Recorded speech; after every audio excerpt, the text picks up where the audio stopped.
tanggalin mo yung political dimension.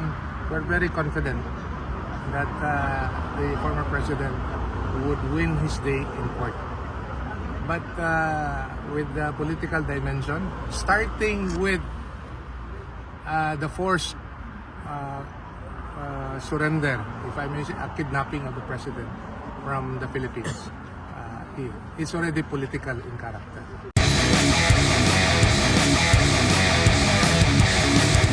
What do you have to say po? Since we know you have been observing since day 1, day 2, bago ho mag-present ang depensa bukas. Since day 1 and day 2, how was your observation po? Kasi natanong na namin si Atty. Dedra at Atty. Sal, kayo, we never asked you po about this. Wala kang, as of now, prosecution pa lang nagpipresent Opo, na. opo. We can comment till we have heard the side of the defense. Pero ano masasabi po ninyo with the initial... Personally, I see it as a political something, political matter. Walang parang baliwala ebidensya dito eh. Walang chatrix eh. Attorney, what made you say so? Can you give us further insights on saan po nanggagaling, where that point of view is stemming from? Well,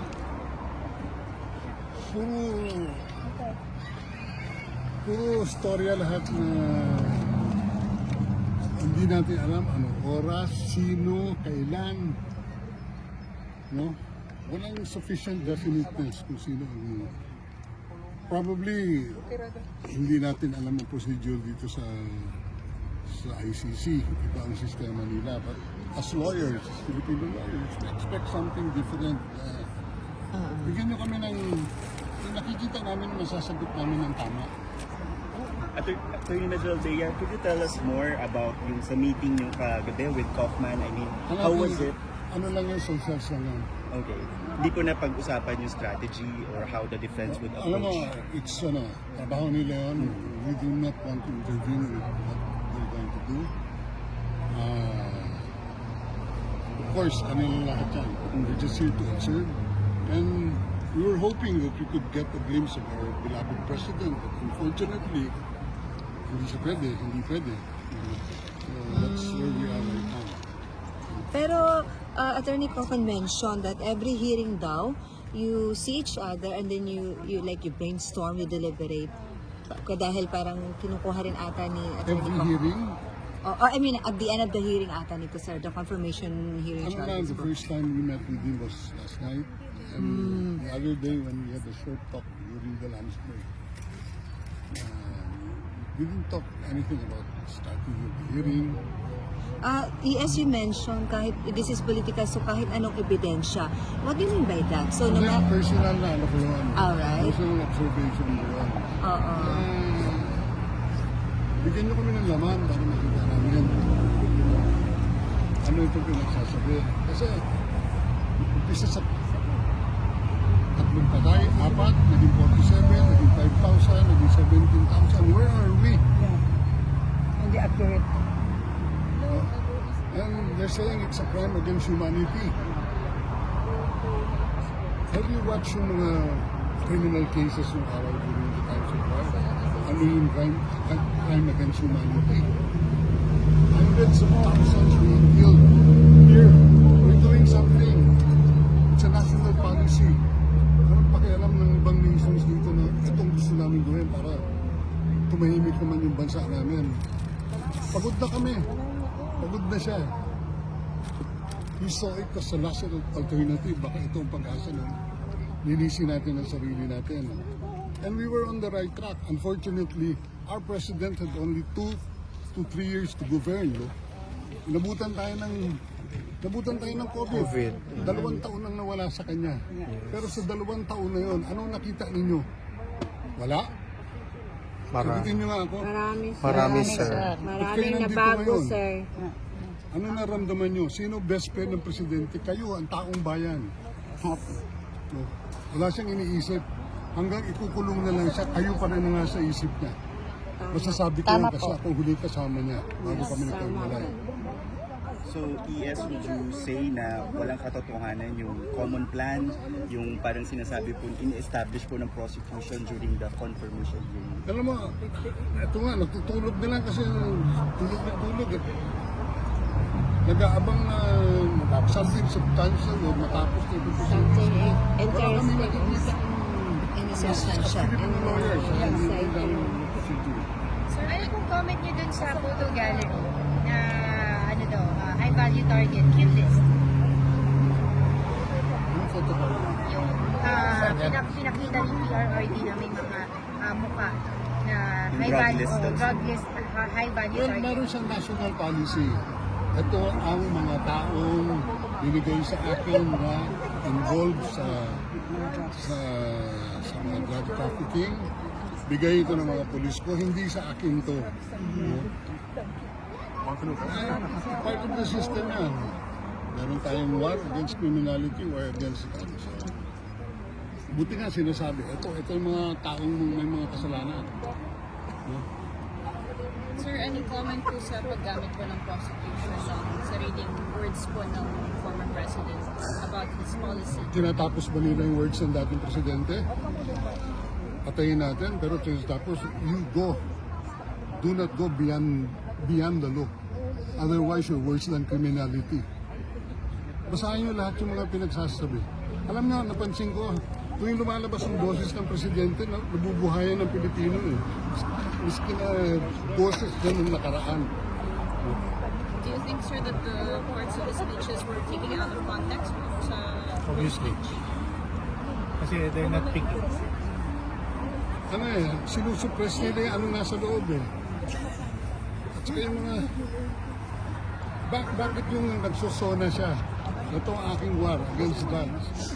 What was the most applauded part of the speech? His policies against criminality, against drugs. And yet, he's being crucified now. Attorney Delgra, how would you ang sabi respond po kung ng Malacanang sa prosecution, Claire Castro sorry. na sinasabi niya hindi dapat na gamitin yung arguments na pagpapadala dito kay PRRD sa The Hague because matagal na daw po na isampa yung mga kaso laban sa kanya. Alam mo, hindi ako makasagot kay Claire Castro kasi minsan parang naniniwala siya sa sinasabi niya. Attorney, be that as it may, it still stands in court that the defense will have to debunk or chip away from the arguments of the prosecution and the victim's counsel, even if you're frustrated by them. Attorney Salas recommended questioning the jurisdiction, but apart from that strategy, what else would you recommend to the defense counsel on how they could further debunk so that the charges would not be confirmed? There is nothing to debunk. They have not proven their charges against the appeal. So what is there to debunk? You feel that that would be enough defense to actually stop the chamber from confirming the charges against the former president? The accused is presumed innocent and proven guilty. The prosecution has the burden to prove its case. So kayo, sir, you came here just to observe and hopefully to see the former president, not necessarily to corroborate with the defense team here of the president. Walang ganon, sir. Walang kayo mga inputs. Meron din naman. Okay. Sir, do you feel that there is a need for some of the Filipino lawyers to be accredited by the ICC so that you can participate in the floor as well? Meron din ang mangyayari doon. Mag-a-apply din yung accreditation. Around when, sir? Do you have a specific timeline or at least a target kung kailan kayo Siguro pag nagkausap pa kami ng kabila. Attorney Delgra, kampante sila, lawyers of the victims, the prosecutors, na ito magtutuloy-tuloy sa confirmation of charges. Well, that was what Mako-confirm. they said, especially up to the end of the second day, which was actually their day, which is to present the prosecution side of the argument, asking the confirmation charges so the trial will proceed against the former president. So let's hear it tomorrow on what the defense will say in order to debunk, as what Attorney Salam said, the prosecution's version, and hopefully convince the court that the charges are not sufficient to proceed to trial and therefore should be denied. And if that happens, and we pray that it happens, even praying against hope that it happens, that will be the cases will be dismissed and our Tatay Digong will be brought home alive and well. So meron ba kayo mga inaasahan na sasabihin or representa ng prosecution, rather, ng defense bukas? Is there time tomorrow sa third hearing? Well, I would expect, no, without getting into the details because hindi nga namin pinag-usapan yan Opo. with the defense team, the Attorney Kaufman will raise a very strong defense against confirming the charges against the former president. That despite na sinabi niyo hindi substantial ang present ng prosecution. I agree with that. Kaya, Especially pagdating doon, well, himay natin ng konti. The prosecution obviously utilized, no? What we understand that there are about hundreds if not thousands of pieces of evidence that they have gone through and reviewed. We don't know what, we don't know where, what they are, but marami. And siguro, their strongest bet, they presented it yesterday. One of those was the video doon sa alleged shooting sa Agdao Public Market in Davao City. By the way, I'm from Davao City. I'm familiar with the place. Pagkatapos ng hearing yesterday, there was a quick rebuke from the author of that video. No? The journalist who took that video. And everything, according to him, is not what the ICC prosecutor was trying to portray before the ICC judges. So, yun po. Yun pa lang, talo na sila doon. Pagdating naman doon sa mga representative of the victim, it's all rhetorics. It's all rhetorics. Walang not a single piece of substantial evidence because that is the basis of the ICC to determine whether there is substantial evidence to confirm the charges. Wala po. It's all a rhetorical narrative to say that they even mention it's a war against the poor. Nakapagtataka yung former president po is close to the poor. At marami pong sinabi si Attorney Kaufman during the opening statement about the social reform agenda of the president. So, what is there to say that it is a war against the poor? It is a war against illegal drugs, yes. But certainly not against the poor. Attorney Medialdea, with the way things are going sa takbo po nung mga nakaraang araw, do you expect the prosecution to present their witnesses at this stage in the hearing? Wala pa. Not at this time. Confirmation of charges pa lang.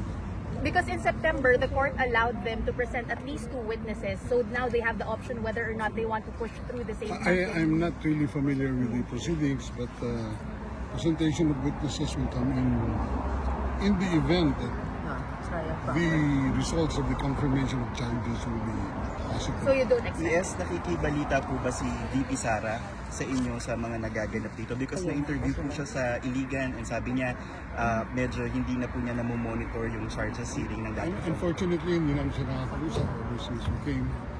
But who appointed you to be the Filipino Legal Counsel of PRP? Family. Family, The whole family. Like Honey Les, Honey. Sirs, do you honestly still believe in the integrity of the ICC? Okay. I mean, sabi nyo, Hindi, baka doon. kahit anong ebidensya na meron, the former president himself, parang siya mismo, Better. because he was really questioning the jurisdiction. Kayo po ba, sir? Do you still believe in the integrity of the ICC? At as mentioned may ES kanina, although personally, kahit anong ebidensya ng ipresente. So, ano ba to? Kahit gano'ng kabigat, This is my medyo first tagilid. time to attend and personally witness a proceeding before the ICC. And even before that, so far as the case of the former president, may alam tayo na about it. At hindi talaga mawawala. Unique in this case is the political character in this case. Tanggalin mo yung political dimension, we're very confident that the former president would win his day in court. But with the political dimension, starting with the forced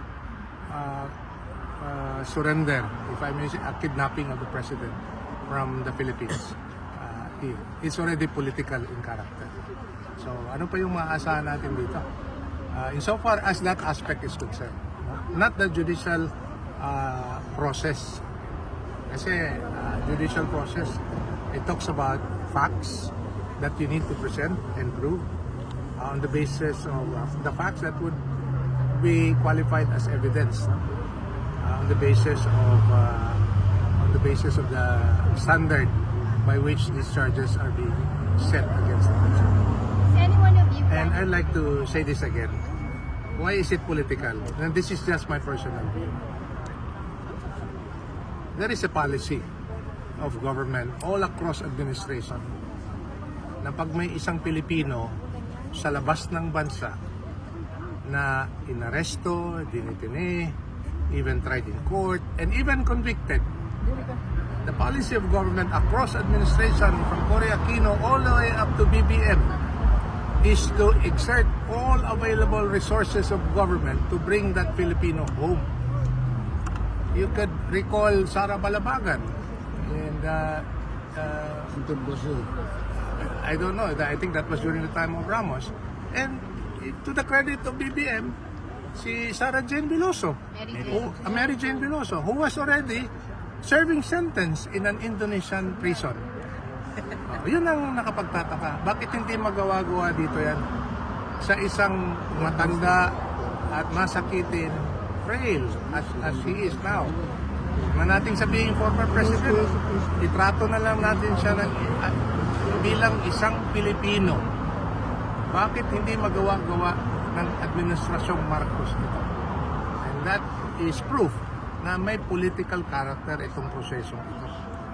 Yes, and gusto niyo rin po bang mag-react doon sa revelation ni Senator Amy Marcos na may mga pera daw po na meron din na i-turn over sa ICC? Yes, allegedly $2 million. I'd rather see it before making any comment. Any comment? Okay, sir. Attorney Sal, kayo po. Yung about doon sa allegedly $2 million paid to the ICC investigators? Nabasa ko yung affidavit nila, masyadong detalyado. Sobrang detalyado na hindi mo mapapasinungalingan. Nandun yung plate number, pati aeroplano, yung mukha ng mga ICC investigator. Kumpleto pangalan, binigay nila mga pangalan nila. At saka, at this time, dapat meron lang sinasabi si Saldico na hindi ko mga tao yan. Tapos the other day pa yung press conference. And in fact, they are validating what Saldico was claiming tungkol sa mga pera. So on the basis of that, mukhang totoo. Mahirap gumawa ng gano'n. Italyado eh. Ano may inventory nyo? Pati yung mga maleta doon, pati yung mga bundles of pera, nandun lahat eh. Ang tanong dyan, anong gagawin ng gobyerno ito? It's true na they are going after these plunderers. See? Nandiyan na ebidensya. Nag-press con po kanina si Senator Amy showing yung... Paimbestigahan daw. Opo, who investigate. asking. Mas balat kayo lang yan. Ginagamit lang yan ang mga baril. Mas I'd rather focus on the baril. Sila ang tunay na sasabi ko. I'm not sure kung nasagot nyo na po. May application na po ba for your you to become sa ICC as defense team, part of the defense team? As far as I know, my own son, Paulo, has applied for my accreditation. I see. So, meron po bang at araw, expect kayo na makakapasok at nadadalaw nyo na si dating Pangulong Hindi namin Duterte? alam yun kasi may mga requirements, may process yan. So, hindi namin how long it will take. Ano na panaginip namin na makita siya. Just to have a glimpse. Yes, when was the last time you've seen him? Well, The last time you saw PRR? 11. 15? 14. 14, 15, 16, 17, 18. Nang last month? No. Last year? Last year. Last year. Go 1 year na, sir. Alright. How do you feel, sir, that it's going to be 1 year na sa March 12, yung pag-surrender o pag-kidnap natin yung Pangulo dito sa kustodiya ng ICC? I feel sad.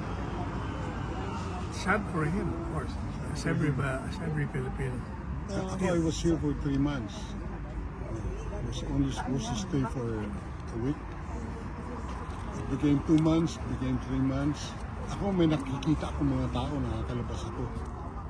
Nakakapasyal ako, may mga nakakausap ako. Ano kung nag-iisa ka doon? Sa edad mong yan. Sa mga panahon ito na pag-aanggamin. So what's your greatest fear now for the former president?